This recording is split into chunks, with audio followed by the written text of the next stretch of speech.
A las 2 de la madrugada recibí una llamada de un número desconocido. Sus nietos fueron llevados al hospital en estado crítico. Venga de inmediato. Cuando llegué, los dos pequeños yacían inmóviles en medio de la sala de emergencias. Mientras tanto, mi nuera huía del país con su amante. Hasta el día en que regresó, 20 policías la esperaban en el aeropuerto. Pero antes de continuar, revisa si ya te suscribiste al canal y comparte en los comentarios desde dónde nos estás viendo. Nos encantaría saber hasta dónde llegan nuestras historias de venganza. Me desperté sobresaltada en medio de la noche, cuando el trueno retumbó como si desgarrara el cielo. Las gotas de lluvia golpeaban el techo de lámina oxidada sobre mi cama. Miré el reloj digital sobre la pequeña mesa de madera al lado. En la pantalla roja y tenue se marcaba la hora, 2 horas y 7 minutos de la madrugada. De pronto, el viejo teléfono fijo del salón comenzó a sonar, con un timbre agudo y estridente que cortó el silencio de la noche. Mi corazón dio un brinco. ¿Quién llamaría a esta hora? Me levanté tambaleándome, los pies descalzos helados al tocar el piso frío de baldosas. La luz tenue de la farola que entraba por la ventana apenas iluminaba el camino. Avancé a tientas en la oscuridad, con la mano apoyada en la pared rugosa hasta llegar a la mesa donde estaba el teléfono envejecido. Mi voz sonó ronca y adormecida al levantar el auricular. ¿Hola? Del otro lado se escuchó la voz de un hombre desconocido, apresurada, mezclada con el eco lejano de una sirena de ambulancia. ¿Podría confirmar si hablo con la señora Camila Ortega? Su voz temblaba, como si intentara mantener la calma. Tragué saliva y respondí, sí, soy yo. Mi corazón empezó a latir con fuerza, presintiendo algo terrible. Las llamadas nocturnas nunca traen buenas noticias. El hombre inhaló profundo y dijo, con palabras que se clavaron directo en mi pecho, sus 2 nietos están siendo atendidos de emergencia en el hospital infantil. Su estado es muy grave. Debe venir de inmediato. El auricular se me resbaló de las manos y cayó al suelo con un golpe seco. El sonido hueco retumbó en la habitación, mezclándose con el murmullo de la lluvia afuera.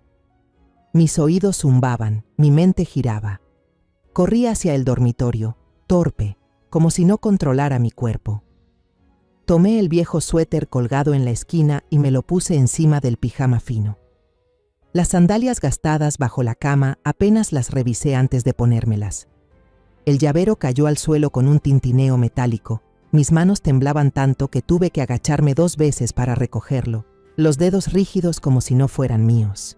La lluvia helada me golpeó el rostro al abrir la puerta. El callejón frente a mi casa estaba inundado, oscuro como la tinta, con apenas unas luces titilantes de faroles lejanos.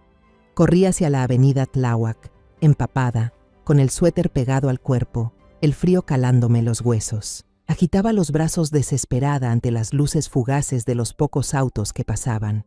Un camión pasó a toda velocidad, salpicándome de agua sucia que me empapó el cabello y la cara. No me importó. Por favor, deténgase, murmuraba, la voz perdida entre la lluvia. Finalmente, un viejo taxi Volkswagen, pintado de un verde deslucido, se detuvo despacio al borde de la calle. El conductor, un anciano de rostro arrugado, me miró por la ventanilla con compasión. Abrí la puerta y casi caí en el asiento trasero, sollozando. Por favor, lléveme al hospital infantil. Rápido, mis nietos, están en urgencias. El hombre no dijo nada, solo asintió y aceleró. El coche se lanzó por la carretera mojada, las llantas chirriando sobre el asfalto resbaladizo. A través del cristal empañado, las luces de la Ciudad de México se desdibujaban en manchas de colores fantasmales. Durante todo el trayecto no pude quedarme quieta. Mis manos se apretaban entre sí, las uñas hundiéndose en las palmas hasta doler. Las imágenes de Emiliano y Sofía se agolpaban en mi mente, fragmentadas. Emiliano, con su cabello rizado y desordenado, siempre orgulloso de mostrarme sus dibujos torpes. Sofía, la pequeña de ojos grandes, que se acurrucaba en mi regazo cada vez que tenía miedo. Ellos eran todo lo que me quedaba desde que mi hijo Tomás se fue para siempre. ¿Cómo podría perderlos también? Moví la cabeza con fuerza, tratando de expulsar ese pensamiento horrible. El taxi se detuvo frente a la entrada del hospital. Entonces, le metí al chofer unos billetes arrugados que tenía en el bolsillo sin esperar el cambio. Abrí la puerta y corrí directo hacia la sala de emergencias, casi resbalando con mis sandalias. El aire dentro del hospital era helado. El olor a desinfectante me golpeó tan fuerte que me mareé un poco. Una enfermera joven, con mascarilla, salió a mi encuentro y me detuvo. «¿Quién es usted? ¿A quién busca?», preguntó con voz tranquila pero firme. Balbuceé, la voz temblorosa. «Soy Camila Ortega. Me llamaron. Mis nietos, Emiliano y Sofía, están aquí en emergencia». Casi grité. Las lágrimas me corrían sin control. La enfermera me miró unos segundos. Luego señaló hacia el final del pasillo. «Sígame», dijo con un tono más suave. Corrí detrás de ella, con las piernas pesadas como si llevara piedras. El pasillo del hospital parecía interminable. Las luces blancas del techo me hacían arder los ojos. Cada paso era un golpe de miedo en el pecho. Cuando llegamos al final del pasillo, me derrumbé. En 2 camillas, Emiliano y Sofía yacían inmóviles. La ropa de ambos estaba rota, cubierta de barro seco que se había agrietado. En el rostro de Sofía había un largo rasguño rojo que iba desde la sien hasta la mejilla. Emiliano, en cambio, estaba pálido como la cera, con los labios morados y los ojos cerrados como si durmiera profundamente. Un médico con barba salió de detrás de una cortina verde. Su expresión era seria, los ojos llenos de compasión. Me miró y dijo con voz grave pero clara: «¿Usted es la abuela de los niños?». Asentí sin poder hablar. Él respiró hondo antes de continuar. «La niña no está grave, estamos tratándola, pero el niño, su estado es muy delicado. Su corazón late cada vez más despacio. Estamos haciendo todo lo posible». Me dejé caer en una de las sillas de plástico frío del pasillo, las manos temblorosas cubriéndome el rostro. El pitido débil del monitor cardíaco salía desde la sala de emergencias. Cada sonido era como un martillazo en mi pecho.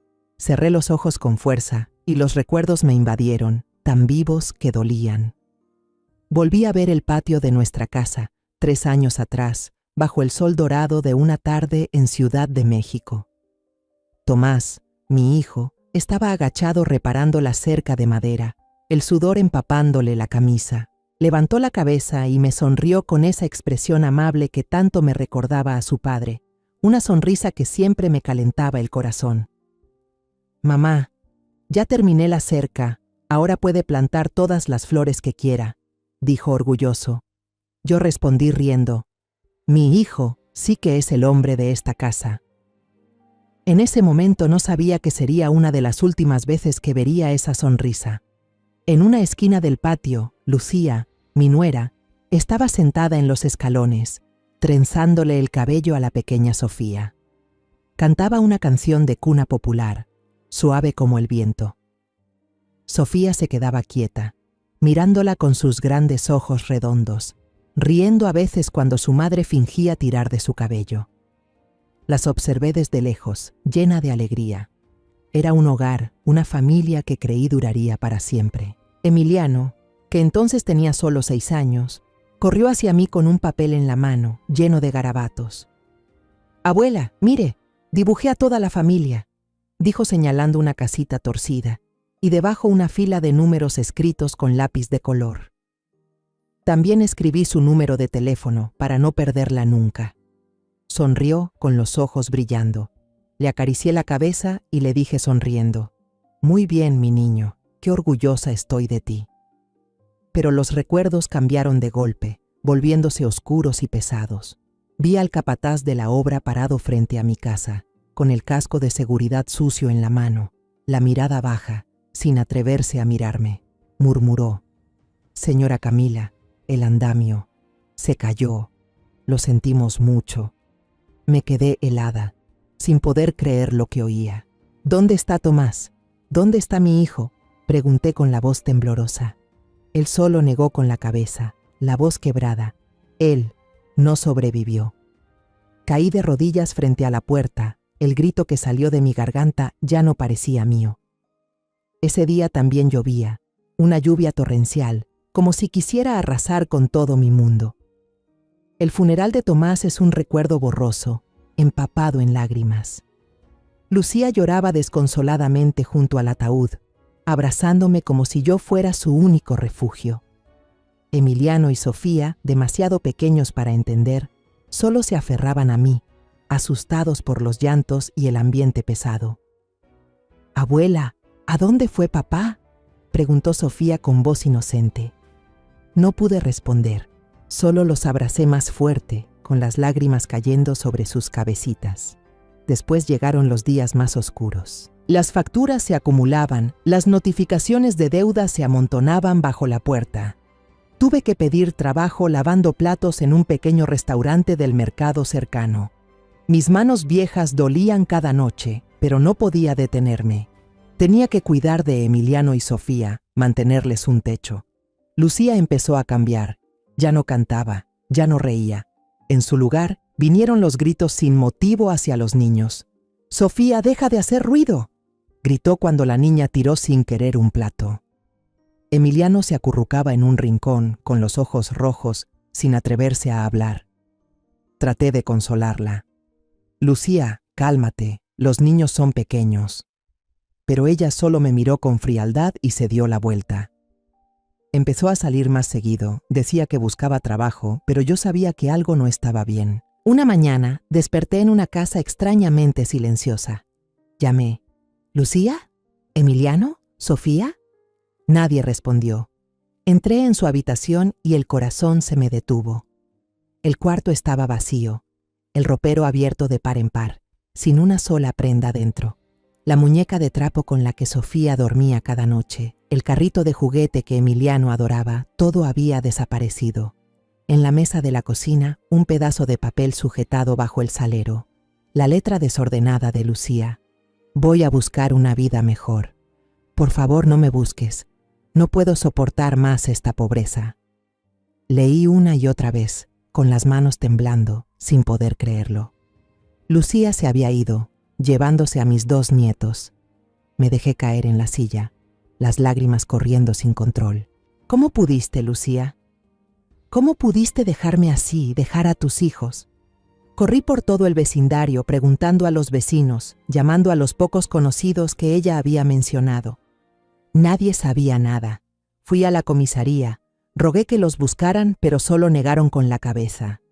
«Señora, estos casos son difíciles. Haremos lo posible, pero vuelva a casa». Regresé a la casa vacía, me senté en la oscuridad, abrazando el pequeño suéter de Sofía que Lucía había olvidado. Cada noche rezaba, esperando un milagro que trajera de vuelta a mis nietos. La puerta de la sala de urgencias se abrió de golpe, arrancándome de aquel doloroso recuerdo. El médico de barba cerrada salió. Esta vez se quitó la mascarilla, revelando un rostro cansado. Me miró con compasión, buscando palabras suaves. Pero no existían palabras que pudieran aliviar lo que dijo a continuación. «Señora Camila, hicimos todo lo posible, pero el corazón del niño ha dejado de latir». Todo el sonido a mi alrededor desapareció. La lluvia, las máquinas, los pasos de las enfermeras, todo se desvaneció. El pasillo del hospital parecía alargarse infinitamente, y la luz blanca me envolvía como si fuera a tragarme. Mis rodillas cedieron, tuve que apoyarme en la pared helada para no caer. Negué con fuerza, como si pudiera borrar esas palabras horribles. «No, no puede ser», susurré con la voz quebrada. «Déjeme verlo. Por favor, déjeme ver a mi nieto por última vez». Lo miré suplicante, como si pudiera cambiar el destino con solo su mirada. Una enfermera joven se acercó para detenerme, pero el médico levantó la mano indicándole que se apartara. Me miró con los ojos llenos de compasión y asintió despacio. «Está bien, puede pasar», dijo con voz grave pero suave. La puerta de urgencias se abrió y entré. Cada paso era una carga pesada.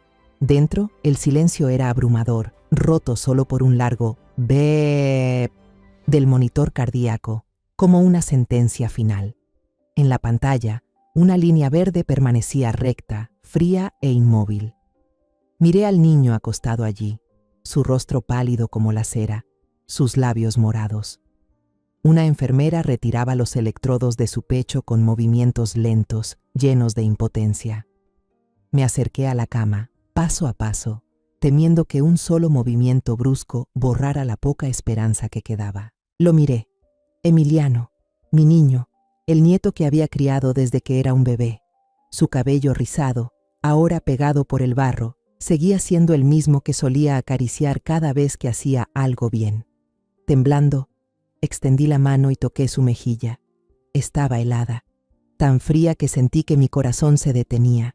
Le acaricié la frente, tratando de limpiar la tierra seca, como si al hacerlo pudiera devolverle la vida.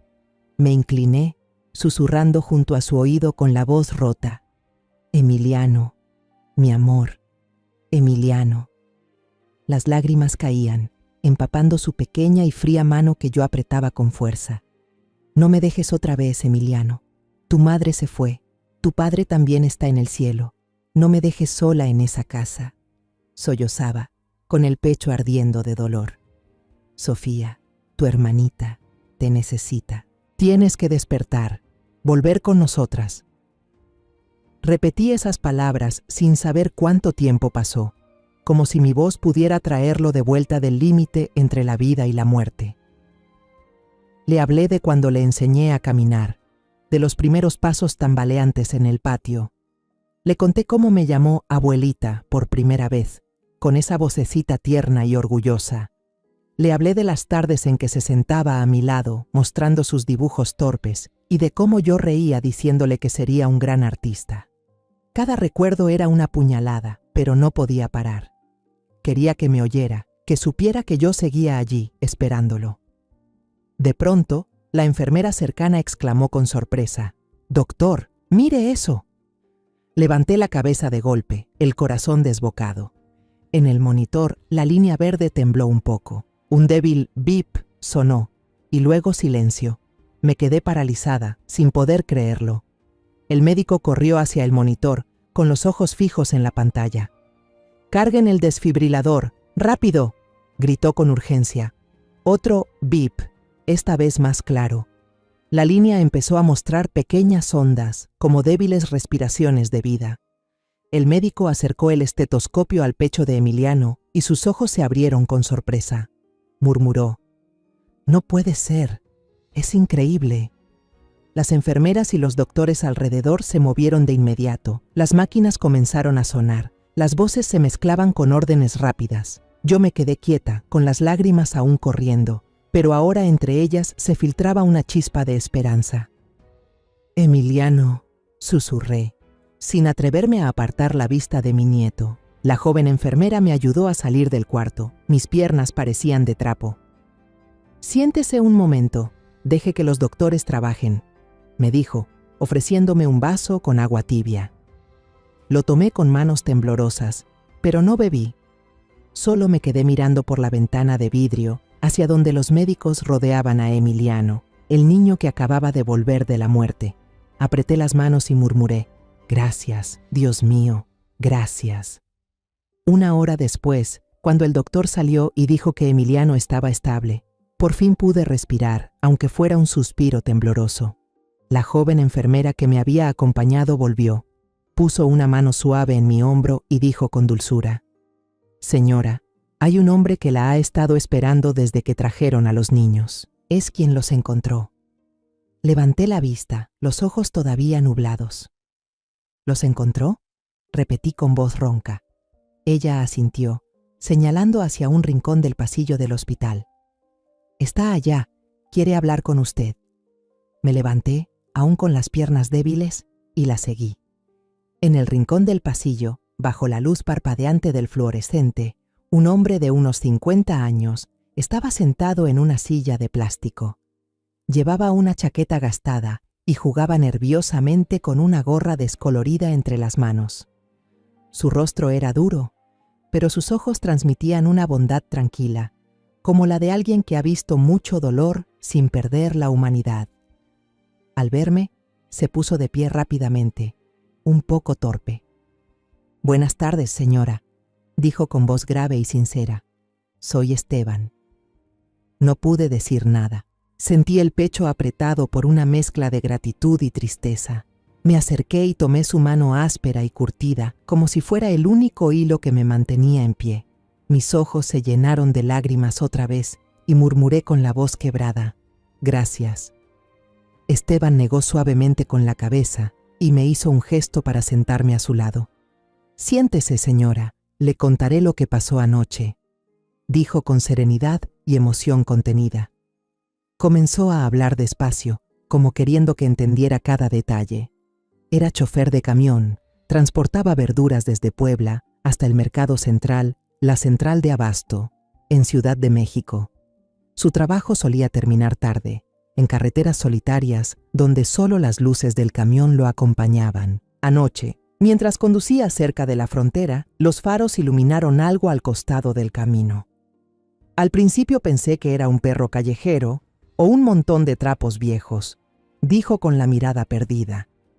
Pero algo no estaba bien. Sentí como si alguien me llamara. Él contó que una extraña corazonada le hizo reducir la velocidad y detener el camión. Tomó su linterna, bajó de la cabina, sin importar la lluvia helada ni la oscuridad densa. Cuando se acercó más, se dio cuenta de que no era un trapo viejo, sino dos niños, encogidos entre unos arbustos, abrazados para mantenerse calientes. Sofía se había desmayado, con la cabeza recostada sobre el pecho de su hermano, mientras Emiliano aún respiraba débilmente, con un aliento tan frágil como una vela frente al viento. «No pensé mucho», dijo don Esteban con la voz entrecortada. «Solo supe que tenía que subirlos al camión de inmediato. Encendí la calefacción, saqué una manta vieja de la cabina y los cubrí. Tenía miedo de haber llegado demasiado tarde», continuó contando, con la voz temblorosa. Cuando levantó a Emiliano, el niño abrió apenas los ojos, con los labios morados temblando. Tuvo que acercar el oído a su boca para escuchar un susurro entrecortado. 6, 5, 5. Repitió una serie de números, débil pero decidido, como si fuera lo último que debía hacer. Luego, con el poco aliento que le quedaba, dijo: «Llama, llama a la abuela Camila, ayúdame». Antes de desvanecerse, don Esteban me miró, conmovido. No entiendo cómo el niño pudo recordar el número de teléfono de la señora en ese estado. Solo saqué mi celular y marqué los números que dijo. Y usted contestó. Debe haber sido cosa de Dios. Al oír eso, sentí que el corazón se me detenía por un instante. Lo miré, atónita, con las lágrimas corriendo otra vez por mis mejillas. Los recuerdos volvieron a mí, nítidos, como si hubieran pasado ayer. Volví a ver a Emiliano, de 6 años, sentado en nuestra pequeña cocina, jugando con sus lápices de colores. Yo le enseñaba con paciencia mi número de teléfono, convirtiendo la secuencia en una cancioncita alegre para que la recordara. 6, 5, 5, 7, 4, cantaba, y él reía, cantando conmigo. «Abuela, ya me lo sé. Ahora nunca me voy a perder de ti», dijo, con los ojos brillando. Nunca imaginé que aquella canción infantil, esos números, se convertirían en el hilo que sostuvo la vida de mi nieto en esa noche terrible. Lloré, esta vez no por dolor, sino por una gratitud infinita. Apreté la mano de don Esteban, áspera pero cálida, como un refugio en medio de la tormenta. «Gracias», dije, con la voz quebrada. «Usted es el ángel guardián de mis nietos. Si no fuera por usted, yo no sé qué habría sido de nosotros». Don Esteban negó con la cabeza y sonrió suavemente. «Solo hice lo que cualquiera habría hecho, doña Camila. No podía dejarlos ahí. Solo le pedí a Dios que los mantuviera a salvo». A la mañana siguiente, los primeros rayos del sol se filtraban por la ventana del hospital, iluminando el rostro pálido de Emiliano. Yo estaba sentada junto a su cama, sosteniendo su mano, sintiendo su respiración débil pero constante. Don Esteban entró con una taza de café de olla humeante y un pan dulce que aún olía a canela. Los colocó sobre la mesita junto a mí y sonrió con amabilidad. «Doña Camila, tiene que comer algo para mantenerse fuerte», dijo con su voz serena. «Me quedaré aquí hasta que tengamos noticias de la niña Sofía». Asentí, agradecida, aunque no podía tragar ni un bocado. La taza seguía soltando vapor, pero yo solo la sostenía entre las manos, dejando que el calor se extendiera por mis dedos fríos. Cerca del mediodía, una enfermera entró en la habitación, su rostro iluminado por una sonrisa. «Doña Camila, la niña Sofía ha despertado. ¿Quiere ir a verla?» Mi corazón dio un salto, como si una nueva esperanza se encendiera dentro de mí. Me levanté enseguida. Le di una última mirada a Emiliano antes de seguir a la enfermera, mientras don Esteban caminaba en silencio detrás de nosotros. Atravesamos el pasillo del hospital impregnado por el olor a desinfectante y sentí que mis pasos se volvían más ligeros, impulsados por la alegría de saber que volvería a ver a Sofía. En la sala de pediatría, Sofía estaba sentada acurrucada en la cama, con sus pequeñas manos abrazando sus rodillas. Sus ojos grandes miraban alrededor con miedo, como un pajarito perdido. La herida en su mejilla seguía enrojecida, pero su carita seguía siendo tan hermosa como la de un ángel. Al verme, la niña hizo una mueca, los labios le temblaban. «¡Abuela! ¡Abuela!», gritó, y rompió a llorar desconsoladamente, su vocecita resonando en la habitación. Corrí hacia ella, la abracé, sintiendo su cuerpo delgado temblar entre mis brazos. Se aferró a mi ropa, como si temiera que desapareciera. «Aquí estoy, Sofía, aquí estoy», susurré, y las lágrimas volvieron a brotar. La abracé fuerte, como si quisiera compensar todo lo que había sufrido. Me senté junto a la cama, le acaricié el cabello e intenté mantener mi voz suave. «Sofía, mi amor, ¿estás bien? Emiliano también está aquí, está dormido, pero despertará, te lo prometo». La niña asintió, pero su mirada seguía asustada, mirando hacia la puerta como si buscara a alguien. Le pregunté con cuidado, «¿Puedes contarme qué pasó contigo y con tu hermano?» Sofía dudó. Sus pequeñas manos apretaron la sábana, como buscando valor para hablar. Con voz inocente y entrecortada, empezó a contar. «Mamá dijo que nos llevaría a un lugar muy bonito, con muchos juguetes y comida rica». Se detuvo, bajó la mirada, como recordando una promesa rota. «Mamá dijo que si Emiliano y yo nos portábamos bien, nos daría una nueva vida». Sentí el corazón desgarrarse. ¿Qué les había prometido Lucía, mi nuera? ¿Una nueva vida? ¿Y por qué los llevó a un lugar tan desolado solo para abandonarlos en una noche helada? Sofía continuó, con voz temblorosa. Su madre los subió a un autobús lleno de gente. El calor, el sudor y el ruido la asustaban. Viajaron mucho por caminos polvorientos hasta que bajaron en un sitio extraño donde solo había tierra seca y algunos arbustos. Un hombre desconocido los esperaba. «Le dije tío Alejandro», contó Sofía, en voz baja. Tenía un tatuaje grande de un escorpión en el brazo. No le gustábamos ni Emiliano ni yo. Siempre gritaba a mamá. Decía que éramos una carga, que no debía habernos traído. Sentí la sangre hervir en mis venas. Un hombre desconocido, con un tatuaje de escorpión, ¿había hecho que Lucía se volviera contra sus propios hijos? Apreté la mano de Sofía, conteniendo mi furia para no asustarla. «¿Y qué pasó después, mi amor?», le pregunté con la voz más suave posible. La niña contó que esa noche, el tal Alejandro los llevó a caminar por un terreno oscuro y desierto. Todo estaba cubierto por sombras, solo la luz pálida de la luna iluminaba los cactus espinosos. De pronto, se oyó un motor a lo lejos y unos faros brillaron con fuerza. Alejandro maldijo, presa del pánico. «¡Corran! La patrulla fronteriza». Lucía tomó a los niños de la mano y corrieron entre los matorrales. Las espinas les arañaban brazos y piernas. Sofía lloraba bajito, sin atreverse a detenerse. Finalmente, Lucía los empujó dentro de unos arbustos espesos y susurró: «Quédense aquí quietos. Mamá y el tío Alejandro irán a distraerlos. Luego volveré a buscarlos». Sofía levantó la mirada hacia mí, con los ojos llenos de lágrimas. Mamá me besó en la frente. «Abuela», dijo que volvería, pero no volvió. La esperamos. Hacía mucho frío.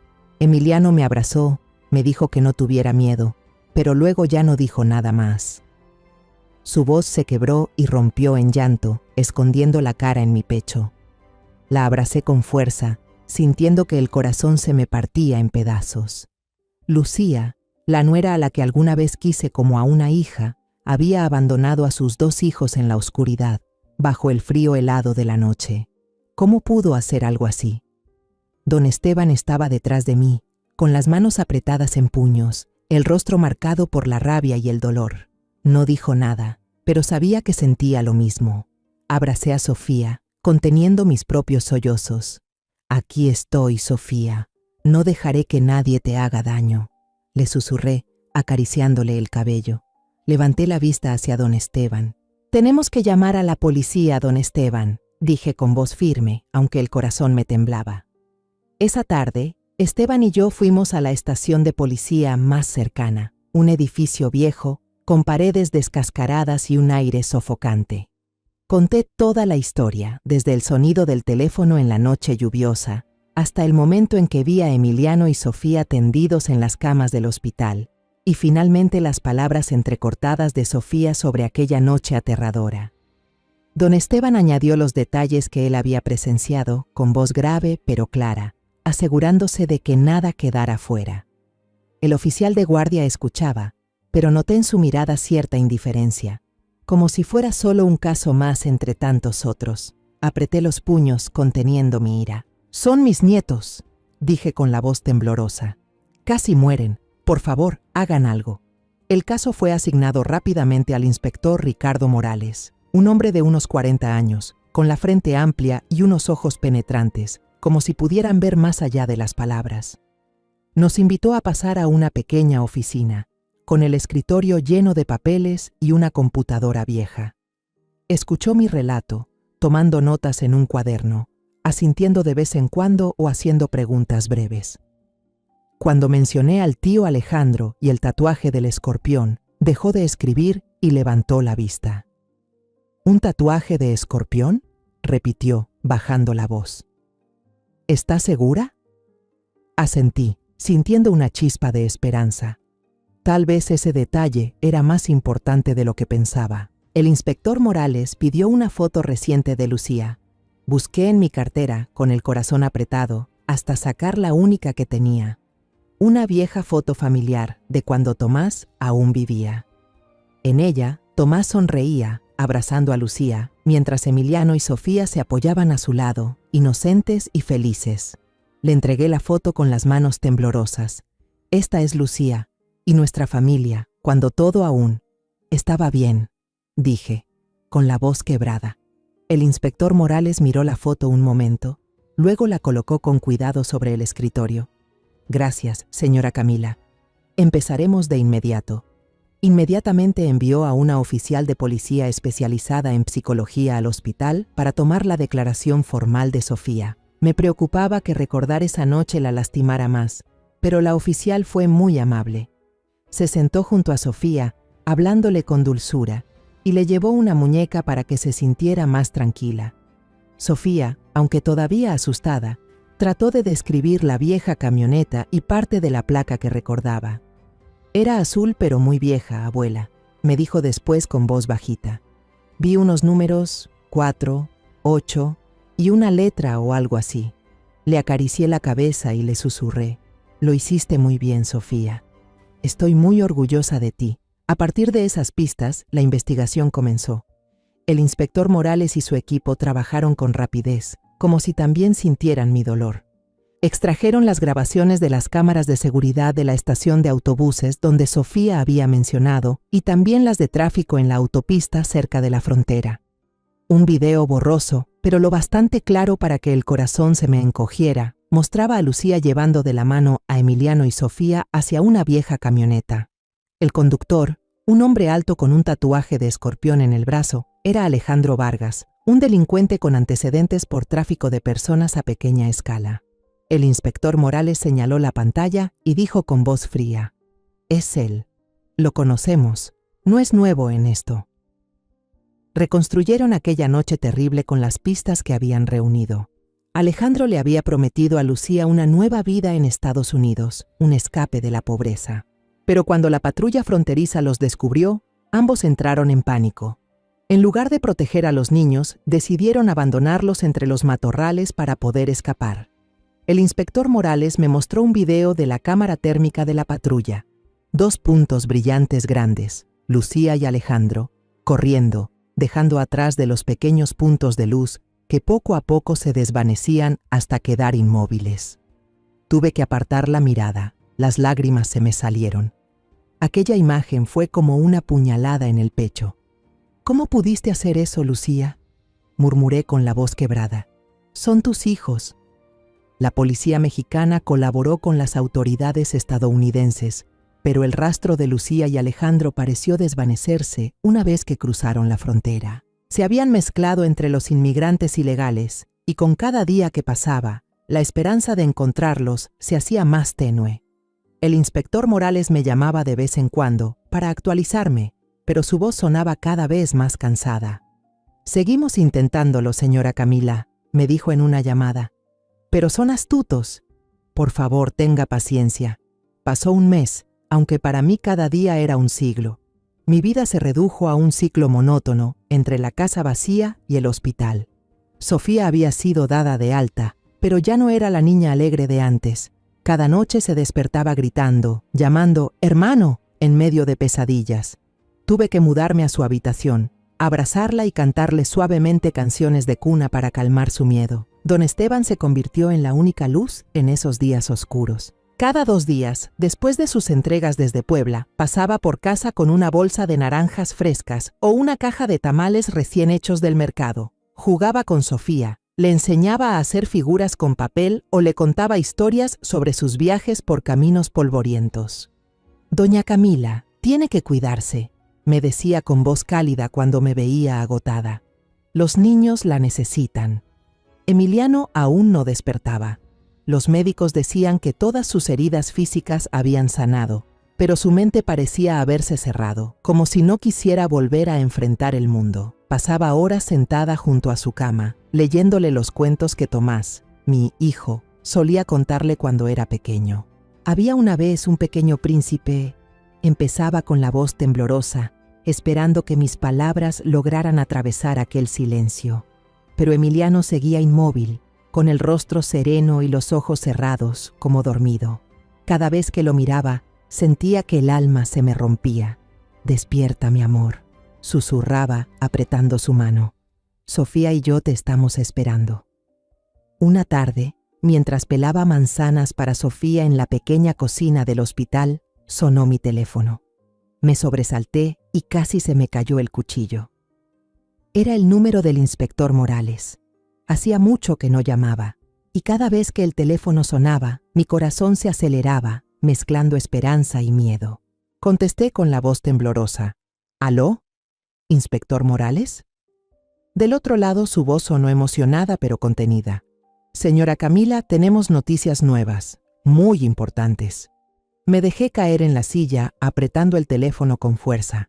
Me contó que la policía mexicana había recibido un aviso de un guardia de seguridad en el aeropuerto de Houston, Texas. Ese hombre, de origen mexicano, había leído por casualidad una noticia sobre el caso de mis nietos en una página web. Informó que había visto a una pareja cuyas descripciones coincidían mucho con Lucía y Alejandro haciendo los trámites en el aeropuerto, listos para abordar un vuelo hacia México. ¿Hacia México?, repetí, atónita. ¿Por qué regresarían? El inspector Morales explicó. Fueron detenidos en una redada contra trabajadores ilegales y deportados. Creyeron que después de un mes todo se habría calmado y que podrían volver sin peligro. Sentí que todo me daba vueltas. Lucía y Alejandro, los que abandonaron a Emiliano y Sofía en una noche helada, volviendo como si nada. La rabia me invadió, pero también una sensación de alivio. Por fin habían sido encontrados. El inspector Morales continuó, con voz segura. Su vuelo aterrizará en el Aeropuerto Internacional Benito Juárez de Ciudad de México a las 8 de la noche de mañana. Tenemos un plan detallado. Vamos a tenderles una trampa de la que no podrán escapar. Se hará justicia, señora Camila, asentí, aunque él no podía verme. Gracias, inspector, dije con la voz entrecortada. Por favor, asegúrese de que no escapen. Él respondió, lo prometo, señora Camila. Quédese tranquila y cuide a sus nietos. Nosotros nos encargaremos del resto. Al colgar, me quedé allí sentada, aún apretando el teléfono, con la sensación de que una tormenta se agitaba dentro de mí. La noche siguiente no pude quedarme quieta en la pequeña casa. Aunque el inspector Morales me había aconsejado quedarme, no pude. Tenía que ver con mis propios ojos cómo detenían a Lucía y Alejandro. Dejé a Sofía con doña Rosa, mi vecina amable, y le dije: «Solo saldré un momento, Sofía. Pórtate bien con la abuela Rosa. ¿Sí? Volveré pronto». La niña asintió, pero sus ojos reflejaban preocupación. La besé en la frente, sonreí para tranquilizarla y tomé el autobús hacia una cafetería cerca del aeropuerto. A través del ventanal del café podía ver la entrada principal de la terminal internacional. El ambiente parecía más tenso de lo normal. Noté coches sin placas estacionados en los rincones, vendedores ambulantes en lugares demasiado estratégicos y cargadores de equipaje con miradas frías. Eran policías encubiertos, lo sabía con certeza. Todo el aeropuerto era como una red gigantesca, esperando a que su presa cayera. El reloj marcaba las 8:15 y el tablero electrónico acababa de anunciar que el vuelo desde Houston había aterrizado. Mi corazón latía descontroladamente, como si quisiera salirse del pecho. Apreté con fuerza la pequeña figura de la Virgen de Guadalupe que llevaba en el bolsillo de mi abrigo, sintiendo su frialdad en mi mano temblorosa. «Dios mío, que se haga justicia», susurré, rezando con desesperación. No sabía qué esperaba realmente, si sentir satisfacción al ver a Lucía y Alejandro arrestados o simplemente obtener una respuesta para el dolor que me estaba destrozando por dentro. La multitud comenzó a salir por la puerta de llegadas internacionales, rostros que se sucedían uno tras otro, pero ninguno era el de Lucía.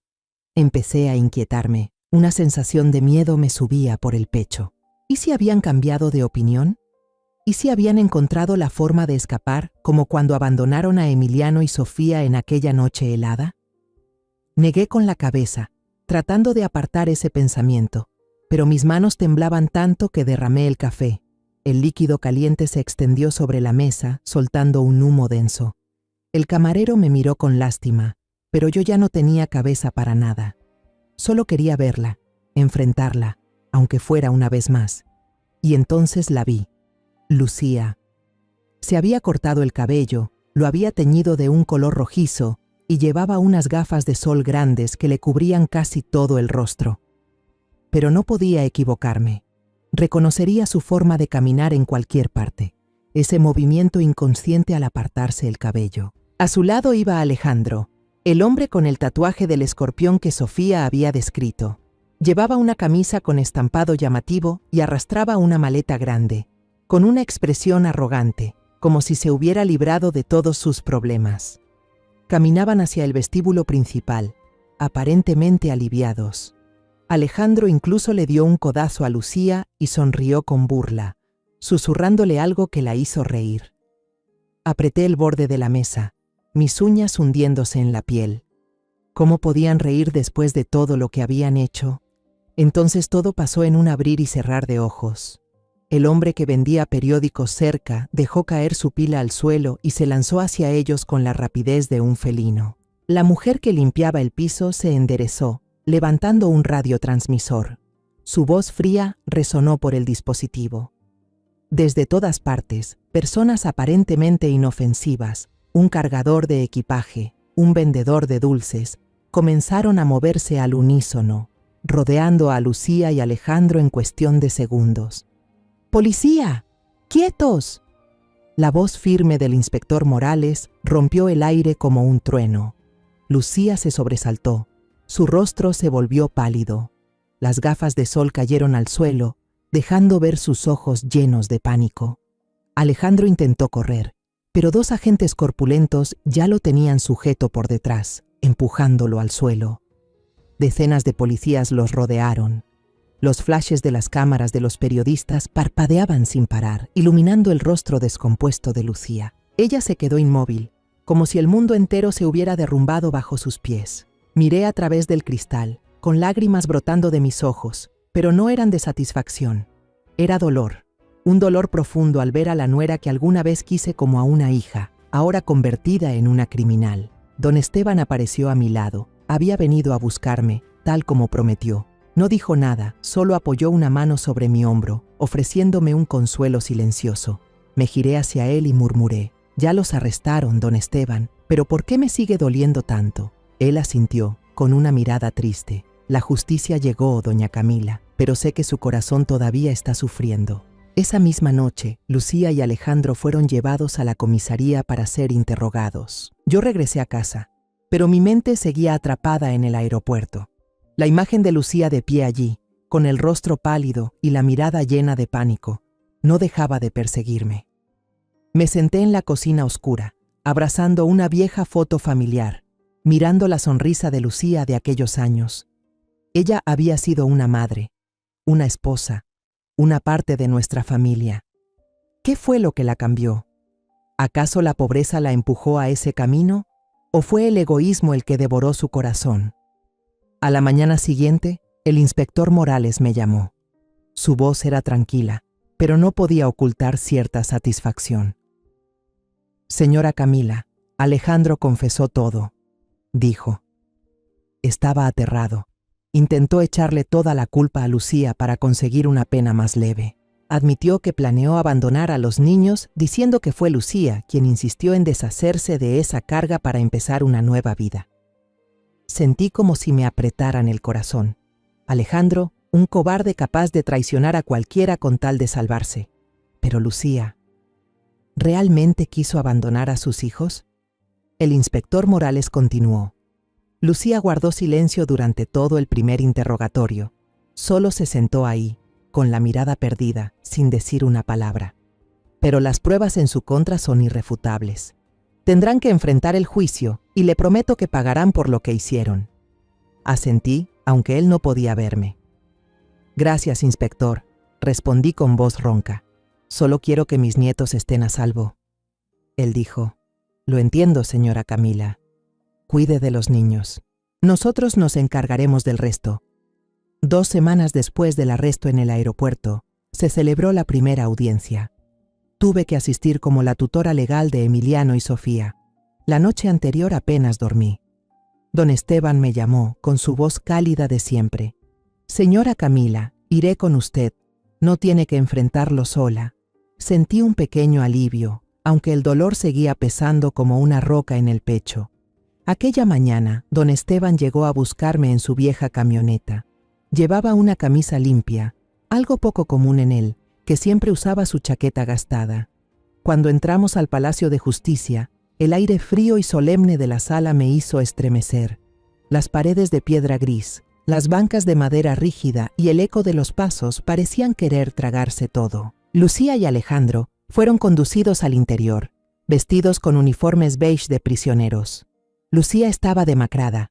Su cabello teñido de rojizo dejaba ver las raíces negras y su rostro lucía envejecido, como si hubiera pasado una década en pocos días. Mantenía la cabeza baja, incapaz de levantar la vista, incapaz de mirarme. Alejandro, en cambio, se sentó erguido, con los ojos inquietos, buscando una salida incluso dentro del tribunal. Cuando el fiscal proyectó el video grabado con la cámara térmica del equipo fronterizo, la sala quedó en silencio absoluto. En la pantalla se veían 2 puntos grandes y brillantes, Lucía y Alejandro, corriendo, dejando atrás 2 pequeños puntos de luz débiles, Emiliano y Sofía. Algunas personas se taparon la boca, horrorizadas. Sentí un dolor agudo en el pecho, como si alguien me aplastara el corazón. Esa imagen, aunque ya me la habían descrito, me hizo querer gritar. ¿Cómo puede una madre abandonar a sus propios hijos así? Cuando llegó el momento de defenderse, Lucía se levantó, con los hombros temblando. Rompió a llorar desconsoladamente, su voz entrecortada. Señoría, sé que me equivoqué. Solo quería una vida mejor para mis hijos. Nunca imaginé que todo terminaría así. Por favor, déjeme ver a Emiliano y a Sofía, solo una vez. Su llanto resonó por toda la sala, pero yo no sentí compasión alguna. Solo dolor y traición. La jueza, una mujer mayor de rostro severo, la miró fijamente. Su voz fue firme. La acusada renunció a su derecho como madre la noche en que dejó a sus hijos morir de frío. Solicitud denegada. Lucía se derrumbó. Su llanto desgarró el silencio, pero yo solo aparté la mirada. No podía seguir viendo más. El juicio terminó, pero no sentí alivio. La justicia puede estarse cumpliendo, pero eso no borra las heridas en mi corazón, ni en el de mis nietos. Me apresuré a tomar el autobús de regreso al hospital, el único lugar donde sentía que pertenecía. El mundo de las leyes y los delitos era demasiado cruel, demasiado ajeno. Solo quería volver con Emiliano, con Sofía, con lo que quedaba de mi familia. Cuando entré en la habitación, todo seguía igual. Emiliano yacía allí, su rostro tranquilo como si durmiera un largo sueño. Los cables y las máquinas a su alrededor seguían emitiendo pitidos constantes, pero sus ojos permanecían cerrados. Me senté junto a la cama, tomé su mano y sentí el débil calor que aún quedaba en sus pequeños dedos. El jefe de pediatría, un hombre de mirada bondadosa, entró. Me miró con tristeza y dijo: «Señora Camila, físicamente el niño está completamente recuperado. Todos los indicadores son buenos, pero parece que hay algo en su mente que le impide despertar. El trauma fue demasiado fuerte». Explicó que a veces el cerebro crea un mecanismo de defensa, sumergiéndose en un coma para no enfrentar recuerdos dolorosos. «El niño tal vez no quiere despertar», dijo con pesar. Sentí que el corazón se me oprimía. No era su cuerpo, sino su alma la que estaba demasiado herida. Los días de abandono, el frío que calaba hasta los huesos, el miedo al abrazar a su hermanita en la oscuridad, todo eso había encerrado al niño en un mundo al que yo no podía llegar. Asentí, conteniendo las lágrimas. «Gracias, doctor», susurré. «No me rendiré. Lo esperaré. El tiempo que sea necesario». Él puso una mano en mi hombro, con una mirada llena de empatía. «Usted es una abuela maravillosa, señora Camila. Ese niño tiene mucha suerte de tenerla». Desde ese día, pasé casi todo mi tiempo en el hospital. Llevaba conmigo a Sofía, aunque aún era pequeña y se cansaba fácilmente. Pero Sofía era muy buena. Se sentaba en una sillita junto a la cama de su hermano, le tomaba la mano y le contaba historias con su vocecita dulce. «Hermano, hoy el señor Esteban me compró un helado de coco. Estaba riquísimo. Cuando despiertes, te daré la mitad». La niña sonreía, pero sus ojos estaban enrojecidos.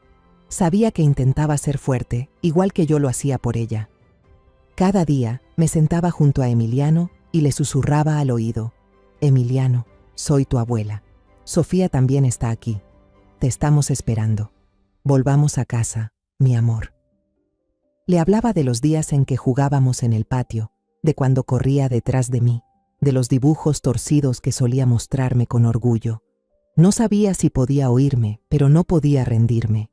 Cada palabra era un hilo de esperanza, esperando que uno de ellos lograra traerlo de vuelta. Una tarde, la luz dorada del atardecer se filtraba por la ventana del hospital, iluminando el libro El Principito que yo le leía a Emiliano.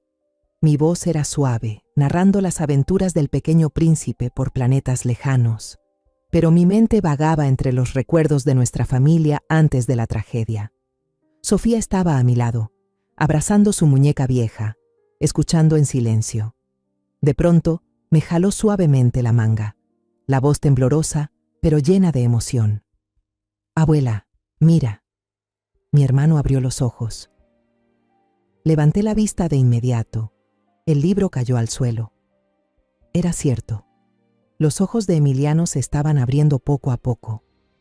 Sus pestañas largas temblaron, parpadeó varias veces, como si tratara de acostumbrarse a la luz. Me quedé inmóvil, sin atreverme a respirar, temiendo que todo fuera un sueño. Sus cálidos ojos color miel recorrieron la habitación y se detuvieron en mi rostro. Después de unos segundos, una voz débil, ronca, salió de su garganta. «Abuela». Lloré sin poder contenerme. Eran lágrimas de felicidad que había esperado por tanto tiempo. Le tomé la mano con fuerza, sintiendo el calor regresar poco a poco. «Aquí estoy, Emiliano, mi amor, aquí está tu abuela», dije con la voz entrecortada. Sofía se lanzó sobre su hermano, riendo y llorando al mismo tiempo. Hermano, despertaste, sabía que lo harías. Emiliano las miró con la mirada aún nublada, pero una sonrisa débil se dibujó en sus labios. En ese instante, sentí que el mundo volvía a brillar, como si la tormenta hubiera pasado y dejara un cielo claro detrás. Los médicos entraron enseguida para examinarlo, sorprendidos por su repentina recuperación. Dijeron que el niño no mencionó nada sobre aquella noche aterradora, ni preguntó por su madre. Parecía que su mente había borrado los recuerdos más dolorosos, conservando solo las imágenes mías y de Sofía. «Es una suerte», dijo el jefe de médicos con alivio. «Necesitará tiempo, pero con usted y su hermana a su lado saldrá adelante». Asentí, mientras las lágrimas seguían cayendo. No me importaba lo que recordara o lo que hubiera olvidado. Lo único importante era que Emiliano había regresado, y no permitiría que se alejara de mí nunca más. Unos días después, se llevó a cabo el juicio final. Lucía y Alejandro fueron condenados. Lucía recibió 15 años de prisión por abandono de menores en peligro y otros cargos relacionados. Alejandro, como autor intelectual y con antecedentes de trata de personas, recibió una pena aún mayor. Mientras el juez leía la sentencia, yo estaba sentada en la última fila, abrazando fuerte a Sofía. Ella no comprendía todo lo que ocurría, pero se aferraba a mí buscando seguridad. No miré a Lucía, no quería ver su rostro. Solo deseaba salir de esa sala y volver con Emiliano, al pequeño mundo que intentaba reconstruir para mis nietos. El tribunal me otorgó oficialmente la custodia total de Emiliano y Sofía. Cuando el juez anunció la decisión, los abracé con fuerza, dejando que mis lágrimas cayeran sobre sus cabellos. «Somos una familia, mis amores», susurré. «Nadie volverá a separarnos». Sofía asintió, y Emiliano, aún débil, apretó mi mano con suavidad, como una promesa silenciosa. Don Esteban, quien había estado a nuestro lado en los días más oscuros, me conmovió hasta las lágrimas al ofrecerse como padrino de Emiliano y Sofía. «Señora Camila, no tengo familia», dijo con voz grave y sincera. «Pero usted y estos niños me han hecho sentir que tengo un hogar. Quiero estar a su lado, ayudándola a cuidarlos». Le tomé la mano sin poder hablar, solo pude asentir. Él no solo fue el salvador de mis nietos, sino que se convirtió en parte de nuestra familia. Para celebrar el día en que Emiliano fue dado de alta, don Esteban tuvo la idea de llevarnos a los tres a Xochimilco, donde los canales de agua verde y las coloridas trajineras transmiten una sensación de paz. Nos sentamos en una barca de madera decorada con flores y colores vivos, deslizándonos lentamente sobre el agua brillante. La música de los mariachis en otras embarcaciones se mezclaba con las risas de Emiliano y Sofía. Los dos niños estaban en la proa, señalando emocionados las flores de loto que crecían en la orilla. «¡Abuela, mira! ¡Un pez!», gritó Emiliano, apuntando al agua. Por primera vez en muchos meses lo vi sonreír, una sonrisa tan luminosa como el sol, sin rastro de dolor. Me recosté contra el borde de la barca, observando a mis nietos y a don Esteban, que les compraba algodones de azúcar con una alegría contagiosa. La luz cálida del atardecer se reflejaba en el agua, brillando como miles de diamantes. Respiré hondo, dejando que el aire fresco llenara mis pulmones. La tormenta había pasado, dejando atrás los pedazos rotos de una familia destruida, pero de esos fragmentos, un nuevo hogar, aunque pequeño, estaba empezando a levantarse. Emiliano y Sofía eran mi luz, y con don Esteban a mi lado, sabía que podríamos superar cualquier obstáculo. Al mirar hacia atrás, comprendí que a veces el dolor y la pérdida pueden derribarnos, pero también nos enseñan la fuerza del amor y la fe. Perdí a mi hijo, estuve a punto de perder a mis nietos, y vi cómo alguien que me llamó madre perdió su propia conciencia. Pero en medio de aquella tormenta, entendí que lo más valioso no es la venganza ni el rencor, sino conservar una chispa de luz en el corazón para no ser devorados por la oscuridad. Emiliano y Sofía regresaron a mí como un milagro, como un recordatorio de que el amor puede sanar hasta las almas más heridas. La vida puede ser cruel, pero mientras exista amor, siempre podremos levantarnos, secar las lágrimas y comenzar de nuevo. La historia que acabas de escuchar ha cambiado nombres y lugares para proteger la identidad de las personas involucradas. No la contamos para juzgar, sino con la esperanza de que alguien escuche y se detenga a reflexionar. ¿Cuántas madres están sufriendo en silencio dentro de su propio hogar? Me pregunto sinceramente, si tú estuvieras en mi lugar, ¿qué harías? ¿Elegirías el silencio para mantener la paz o te atreverías a enfrentarlo todo para recuperar tu voz? Quiero saber tu opinión, porque cada historia puede convertirse en una vela que ilumine el camino de otro. Dios siempre bendice, y estoy convencida de que el valor nos conducirá a días mejores. Ahora, en la pantalla final, dejaré 2 de las historias más queridas del canal. Estoy segura de que te sorprenderán. Gracias por quedarte conmigo hasta este momento.